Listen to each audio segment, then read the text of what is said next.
And so last week we ended a series called What is Church? And we're starting back in our Matthew series, where we're just really walking through the book of Matthew.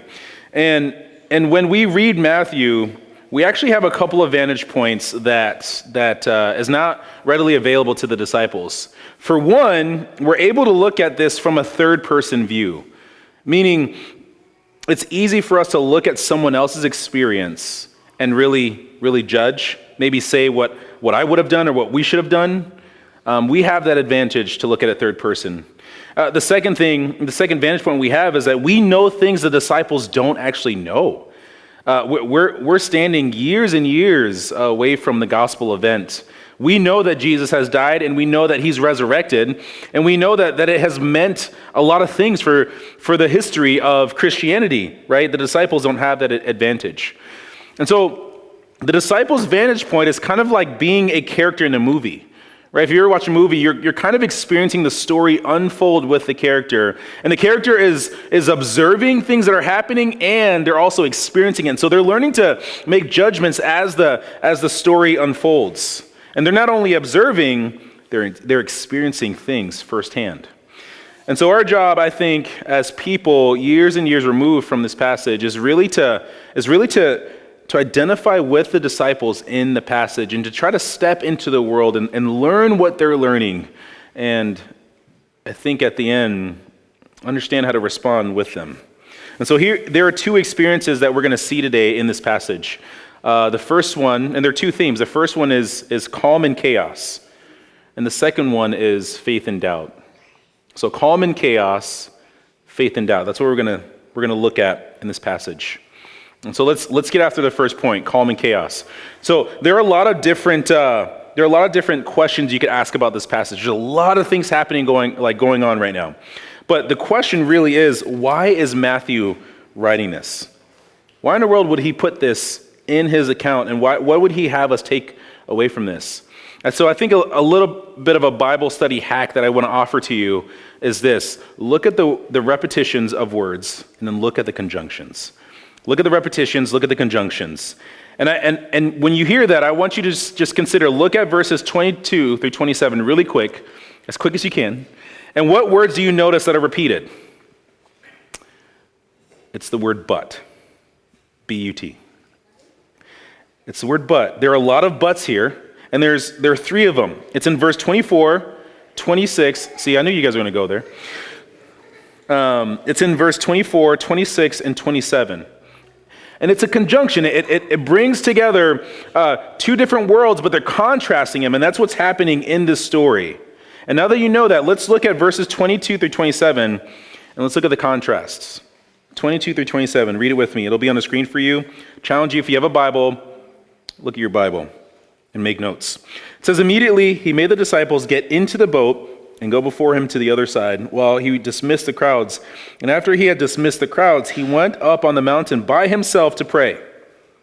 When evening came, he was there alone, but the boat by this time was a long way from the land, beaten by the waves, for the wind was against them. In the fourth watch of the night, he came to them walking on the sea. And when the disciples saw him walking on the sea, they were terrified. And they said, "It's a ghost!" And they cried out in fear. But immediately Jesus spoke to them, saying, Take heart, it is I. Do not be afraid. And so what do you notice about Jesus' situation and the disciples' situation? There's two different scenarios here. First thing is this. As time goes on, there's growing distance between where Jesus is and where the disciples are. So it says in verse 23 that Jesus was praying after he dismissed the crowds. And in verse 25, it says that Jesus was done praying during the fourth watch of the night. So the way that time worked in their culture, evening was between 6 p.m. and 6 a.m.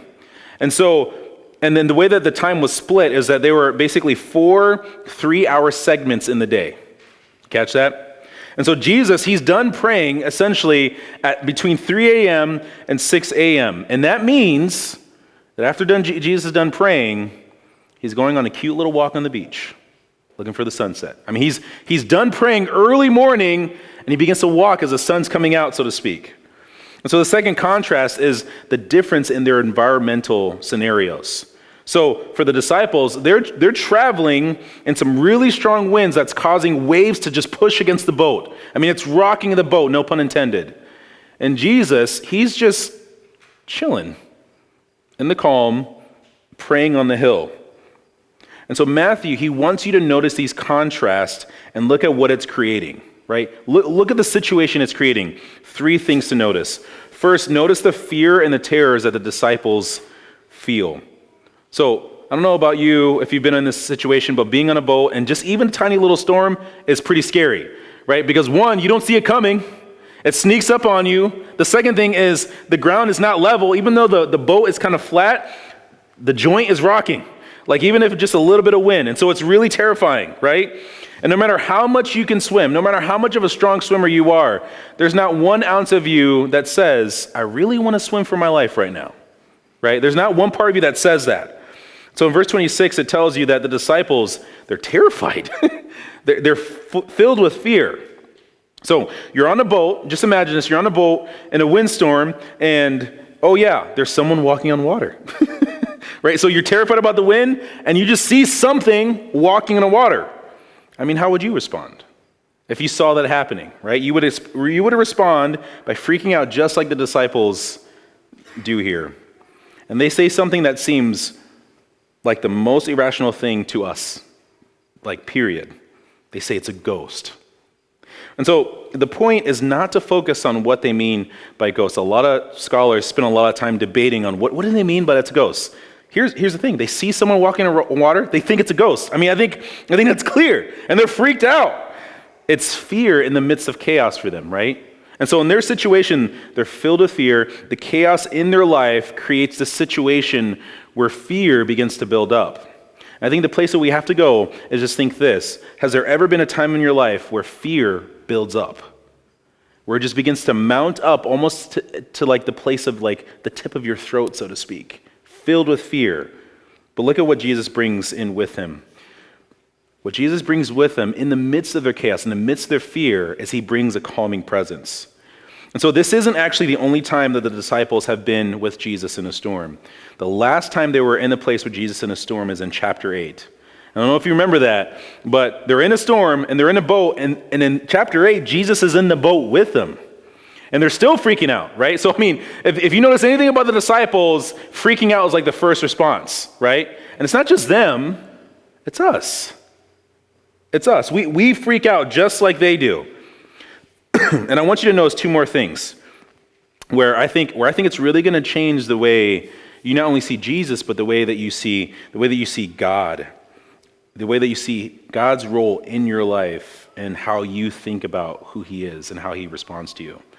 And so the second thing to notice is how Jesus responds to them. Notice that. Instead of saying, come on, guys, like, don't you know any better? Like, we've been through this already. Like, I was chilling, sleeping on the boat, and you were freaking out. You should know better by now. That's not what he says. In this passage, this is what he does. He speaks a word of calm to their hearts. So notice this. In chapter 8, he's on a boat, and he speaks a word, and it calms the storm. It calms the thing outside of them, right? The thing they can't control. But this time, he speaks a word of calm in the storm that's happening in their hearts. Same thing, different location. And so I think this is really amazing to really observe about God. I think we got to really notice and latch onto about him. Other translations of the Bible translate take heart as take courage. Be filled with courage. And so why should the disciples not be discouraged? Here's what Jesus tells them. He tells them, I'm here. I'm with you. And because of that, they don't have to fear. And so quick application, really quick, and just pause and think on this.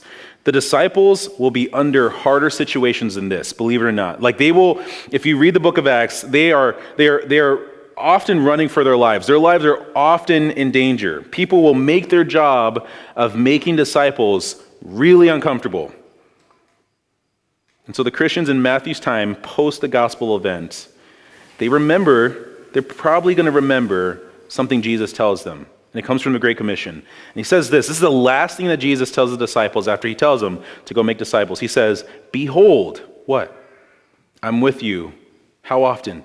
Always. Until when? The end of the age. And so not just when they're making disciples either, actually. Not just then, but every moment of chaos in your life. Every single moment of fear is an opportunity to hear Jesus tell you, take heart. I'm with you. Don't be afraid. And so by his Spirit, this is true. Because the gospel has happened, because Jesus has come, because he's died for sins, and he's resurrected to really give the stamp of approval that he deserves to give life and judge you forgiven, tells you, take heart. I'm here. The gospel makes it possible for us to hear this and trust Jesus. And it's an opportunity for us to believe the gospel again and again and again. And so notice that third, that Jesus, he doesn't calm the wind. I think this is really interesting. He doesn't calm the external environment. He doesn't change their external circumstances. He calms what's going on in them, in the disciples, in their hearts. And so much of the disciples' life is actually going to be, I think, have circumstances where they can't change it actually, right? They're always on the run, right? And the thing we think about whenever life gets hard is we're praying, God, would you change my situation? But if you look at the disciples' life, if you look at their history in the book of Acts, their circumstance doesn't change at all almost. Very often their life is in danger. And I think one of the reasons why Matthew is telling us this story and to tell the story to the first century church is so that not only will they see who Jesus is, but so that they might know that who Jesus is does not change with the circumstances that they're in. That who Jesus is stays the same no matter what is happening around you. Because, let me just say for lack of a better word, because life stinks right now maybe, it doesn't change who Jesus is. He's still the same person that he is. He's still the same God that he is. And in this story we see that discipleship is really about learning to trust who Jesus is. Because I think what we're starting to see about Jesus, if this is your first time or you've been walking with us through the book of Matthew, I think what we're starting to see about discipleship is that their faith is not dependent on the things that can change around them. But their faith is actually dependent on Jesus, on him.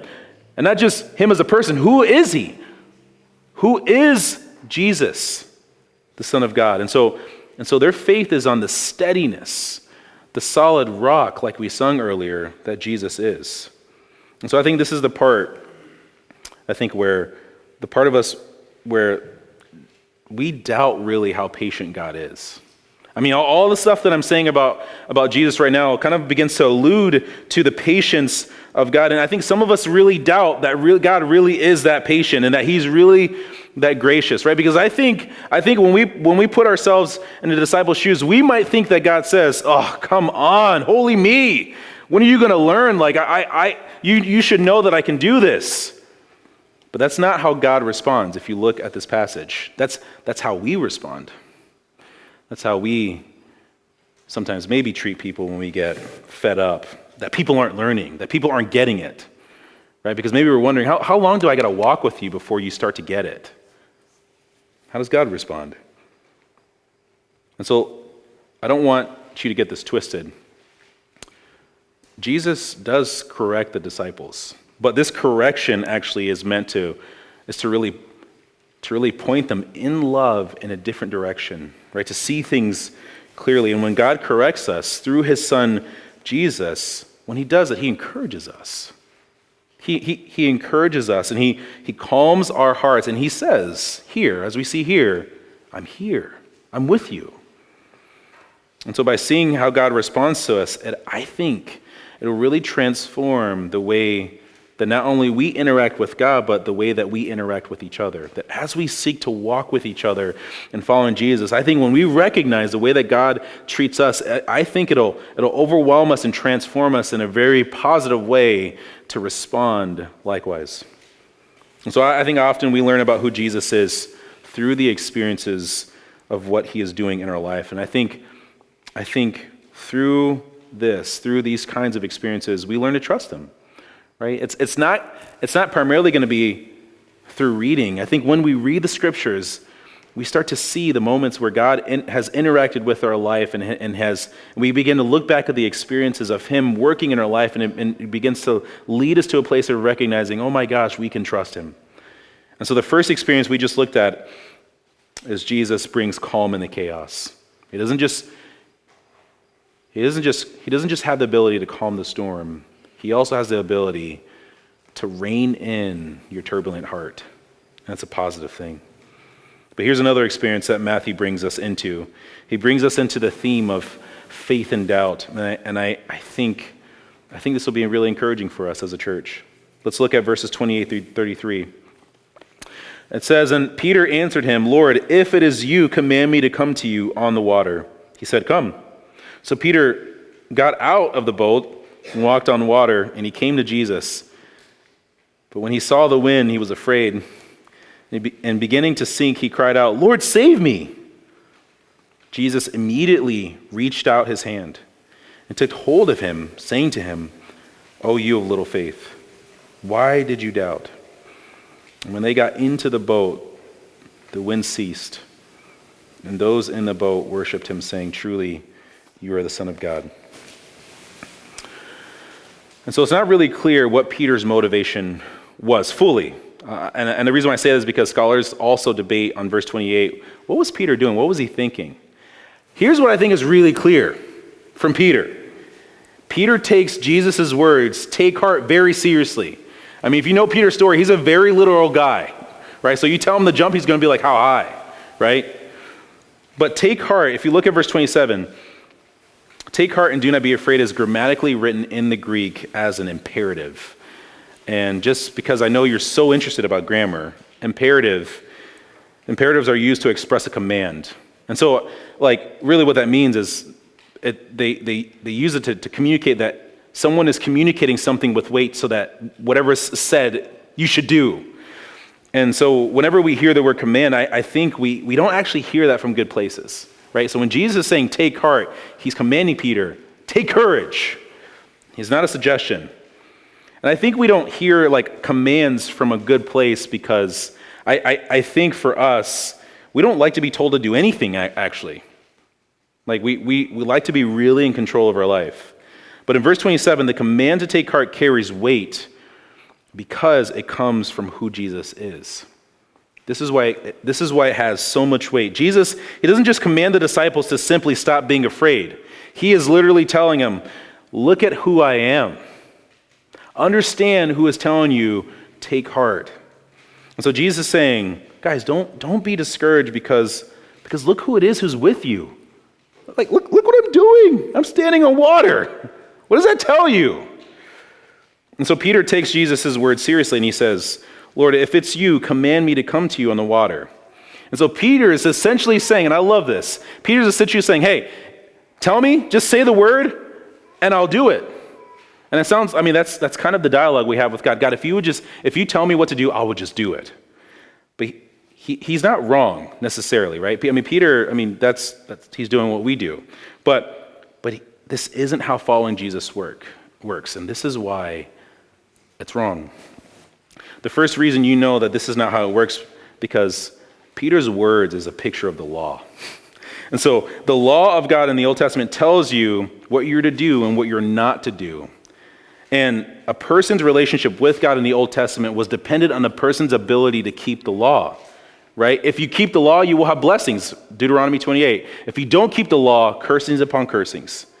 And if you ever read, I encourage you, just look at it. You don't have to read it.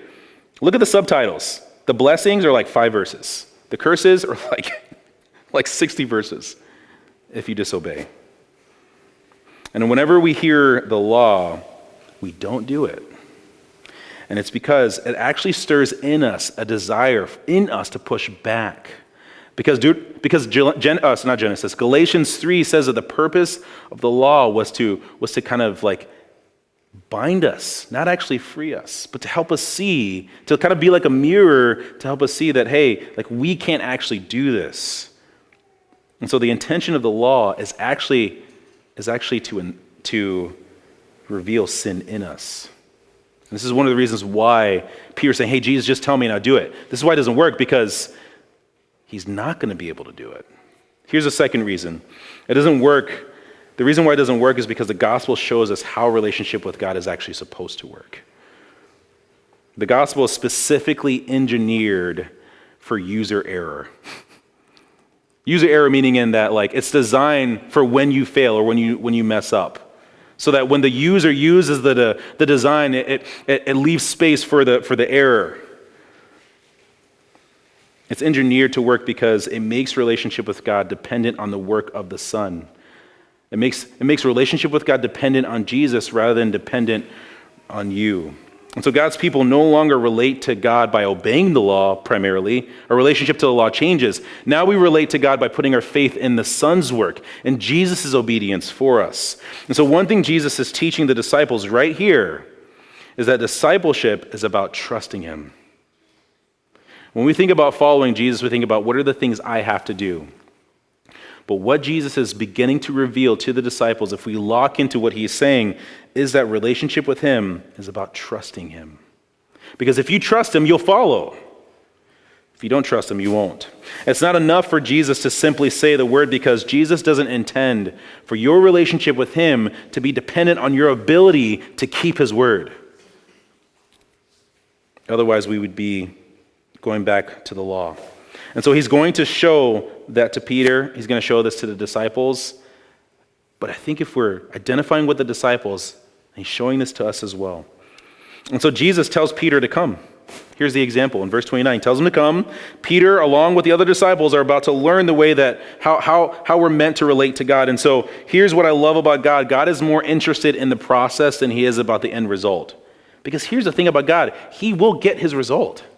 It's not a question. Think about the creation, for example. Let there be light. What happens? Boom. Let there be vegetation. Boom. Let us make man in our image. Boom. You notice in the creation story that not any part of the creation, when he speaks, none of the creation's I'd rather not stir into this. No, it just happens. It obeys.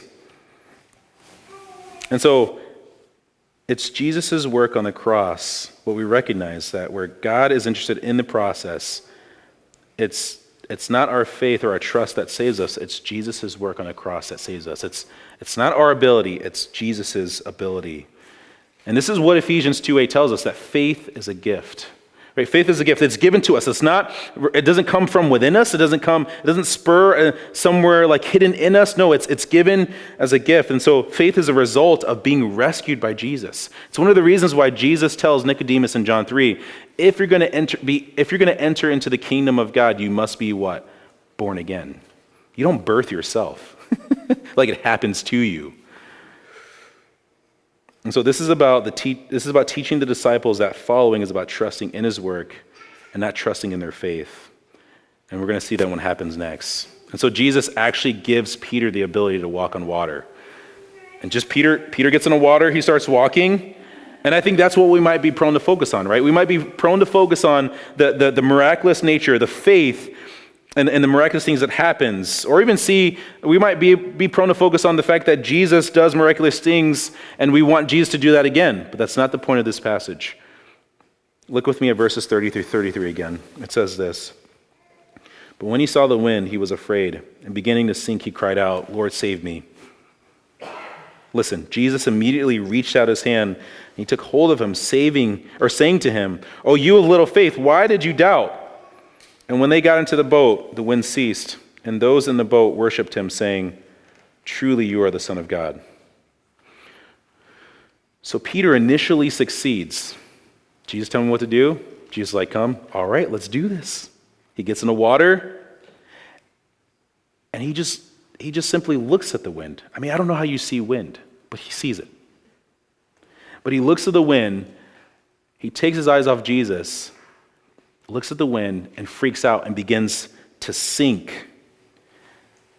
At some point along the way, Peter became more concerned about the reality that's happening outside him rather than worrying about the one who he's with. He just saw Jesus say, "Don't be afraid," right?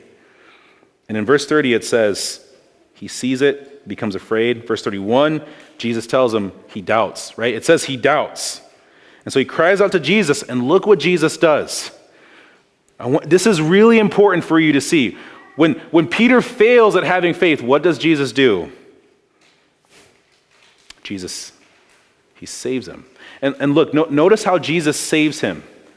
He doesn't reach out his hand and say, hey, grab it. No, Jesus literally grabs the man and yokes him out of the water. You guys still use that word, yoke? No? Okay, that was in high school for me. But he pulls him out of the water, right? So I'm just guessing maybe that Peter's maybe 150 pounds, maybe 180. I'm maybe guessing that Jesus is not jacked. He was a carpenter, right? I mean, he might have had a little forearm strength, but maybe he's about 150, 180. And so for Jesus to grab him with one hand and pull him out of water, what's up? Like, how is that possible? But this is how Jesus saves. Single-handedly grabs Peter and pulls him out of the water. Peter unable to do anything, Jesus doing everything. And I think this is something important about this says something about how we view faith. I don't know if you caught this, but Peter failed at having faith. He failed. Big fat F, capital. And in the midst of having faith, he doubted. And when Peter doubted, he cried out to Jesus. And Jesus did not reject him. And that's what most of us are afraid of. There's a song by All Sons and Daughters, and they kind of start out this way. They say, will your grace run dry? Will your grace run dry if I let you down? I think what this text tells us is no.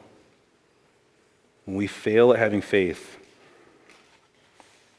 Jesus does not reject. So while Peter is doubting, Jesus pulls Peter out of the water when Peter is lacking faith. That's the way this relationship with Jesus works. And so two things I think we can take away from this. First, to follow Jesus, you have to trust him. Right? Following Jesus is an opportunity for you to believe what's true of Jesus over and over and over again, where your sinful nature collides with the chaos of life, with hard times. And right, fear will grip you. It's not even a question. It's not if, it's when. It's the moment when fear grips you so much that you're paralyzed, stuck in your spot, and you'll either run to yourself, you'll either run to someone else or something, or you'll run to Jesus. And so the question is, where do you run when fear grips you? Where do you go when you're sinking in your doubt? Who do you cry out to? I think the second thing we can take from this is that fear and doubt are part of following Jesus. It's not like the sacred enemy, so to speak. It's a part of it. Like Peter is following Jesus, and he does fear. And Jesus knows it. Jesus knows ahead of you. Before you even come into relationship with him, he knows that there is going to be fear and doubt in your life, that there's going to be kicking and screaming and fear in the process. And when Jesus asks Peter why he doubts, it is not condemnation. He's not saying, hey, you fool, why are you doubting? No. This is Jesus saying, it's an invitation for you to remember who I am again. I get to reveal who I am to you now. And it's an invitation for you to remember me again and again, to put your trust in me again and again, to believe the gospel again and again. And notice this, Jesus doesn't quit on Peter. He gets right back in the boat with Peter. And here's what I think is really amazing to think about. Peter's the first one to say, Jesus, I will never deny you. Who's the first to deny him? The first person that jumps ship is the one that Jesus uses, one of the ones that Jesus uses to spread the gospel and to plant many churches. What does that tell you about the nature of relationship with Jesus? I heard a pastor say once, it's okay to not be okay, just don't stay that way. And I think what that communicates is that it communicates the safety that we have in the gospel, the safety that we have in Jesus. 2 Timothy 2:11 through 3 says this, the saying is trustworthy, for if we have died with him, talking about Christ, we will also live with him. If we endure, we will also reign with him. If we deny him, he will also deny us. If we are faithless, listen to this, he remains faithful, for he cannot deny himself. And so there's one more thing I want you to see. It's in verse 23. This passage also just simply reveals who Jesus is. For the first time, this is the first time the disciples acknowledge Jesus as who he is, the Son of God. And so Jesus does something very godlike. He walks on water. I mean, the way you walk on water is that you become less dense than water. I think it's pretty impossible to do. Scientifically impossible. Jesus defies gravity here. And I've heard people like really talk about, well, Jesus is like, he's not really being God here. He's just kind of like doing a miracle. No, like he's doing something that God only can do. And here's how you know. There's one place that Israel always talks about a time where God does something miraculous. And it's always this one thing they go to. Psalm 77:19 points us to it.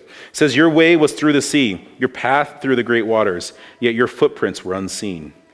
See, what Psalm 77 is referring to is the Exodus story, where God delivers Israel from their oppression from Egypt. And the way they do it, I mean, I don't know if you know this, but God does this in a really complicated way, right? He goes through like a really long like drama, so to speak, for the Israel to see who he is.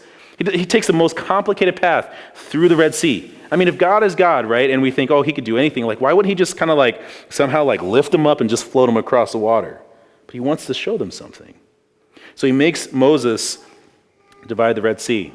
And so oftentimes we read the story and we think, oh, Moses did this. No, it's God who does this.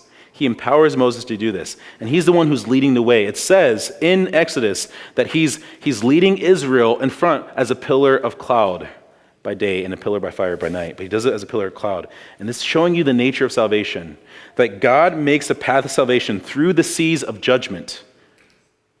And he goes headfirst for you. And Jesus reveals himself as God by doing only what God can do. He walks on water. The one thing that water represents, if it doesn't represent cleansing, when it's the sea, it represents judgment, unsafety. And what this is showing you is Jesus' ability is to stand on the thing that is unsafe, to be a rock in the midst of unsafety. And this is showing what God is like, that Jesus really is a rock that we can stand on and trust. And that's what Jesus was doing throughout his time on earth, right? He was revealing who he is. Everything that Jesus is doing while he was in the gospel, while he was here on earth, is revealing who God is and what God is doing, because it's through Jesus that we see who God is. And that's what we see in verses 34 through 36. Read it with me. It says, and when they had crossed over, they came to a land they came to land at Gennesaret, and where the men of that place recognized him, they sent around to all that region and brought to him all who were sick, and implored him that they might only touch the fringe of his garment. And as many as touched it were made well. So verse 34 through 36 is essentially a summary of Jesus' ministry in a local area. One of the things that Matthew liked to do is give you a little summary, but also to let you know, like, hey, we're about to shift gears here and go into the next stage of the story. But recognize a theme here. The crowds don't see Jesus for who he is. They just think he's a miracle worker, right? But the disciples, they see him clearly. And here's why. Because Jesus reveals who he is. I mean, think about this. The disciples, like they kind of almost miss it unless Jesus reveals himself. And if we're really honest, we miss it too. We have missed it. Maybe we do miss it. Maybe we are missing it. And the only way that we can see who Jesus really is if Jesus reveals himself to you. See, when a person is saved, when they're brought into relationship with God, what has happened is Jesus opens their eyes to them. He reveals who he is. And that's what Jesus is doing for the disciples. And so Matthew invites the first century church in us to see who God is and really to trust him. I think some of us for the first time may be in here, if we're willing, if we come face to face with what Jesus is revealing about himself, or for many of us to believe the gospel once again. And so where are you? Do you see who Jesus is? Do you need to put your faith in the gospel for the first time? Or is this a moment for you, just like it was for me this week, where I needed to trust in Jesus' work, where I needed to trust in his goodness, where I needed to trust that Jesus really is the same no matter the junk that's happening around me. So God often uses the chaos in our life to reveal who he is. And we see that in the disciples' life right here. They're in a bunch of chaos. And that means that he's not absent, but he's actually very, very present. He's more near than you can possibly imagine. the chaos in your life is not an opportunity, it's not a time where God is absent, but it's an opportunity for you to re-see who Jesus is and believe the gospel once again. And when you fail to trust him, hear this, he doesn't reject you. His love is not conditional on your ability to trust him. His love for you is conditional on him. And he rescues us. When we fail at performing, he rescues us, and he invites us to trust him again.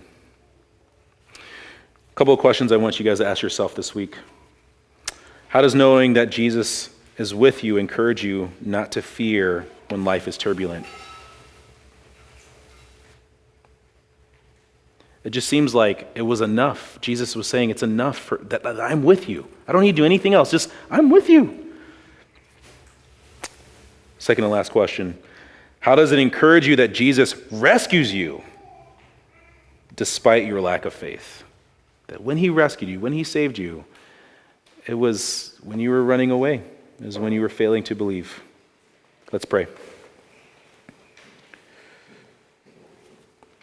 Jesus, you show us who you are always in the scriptures, and you show us who you are because you want to reveal who the Father is. Because, Father, it's always been your plan to reveal who you are. The reason why the scripture is such a long story, because you are slowly, progressively revealing who you are, that we might see all of who you are and be amazed at who you are. Thank you so much that in your wisdom, you did it this way, and you waited to reveal yourself in your Son, Jesus. You incarnated yourself into human flesh in order that we might be able to visibly see what you're like, but also that we might know that you truly do relate to us, that you really are patient, that you're not just forgiving, but you're merciful. And so, Jesus, I pray that you would use this passage to change the way we see you, and pray that you would help us to confront the ways we don't trust you, and help us to hear you say to us, take heart, I'm here, don't be afraid. In your name I pray, amen.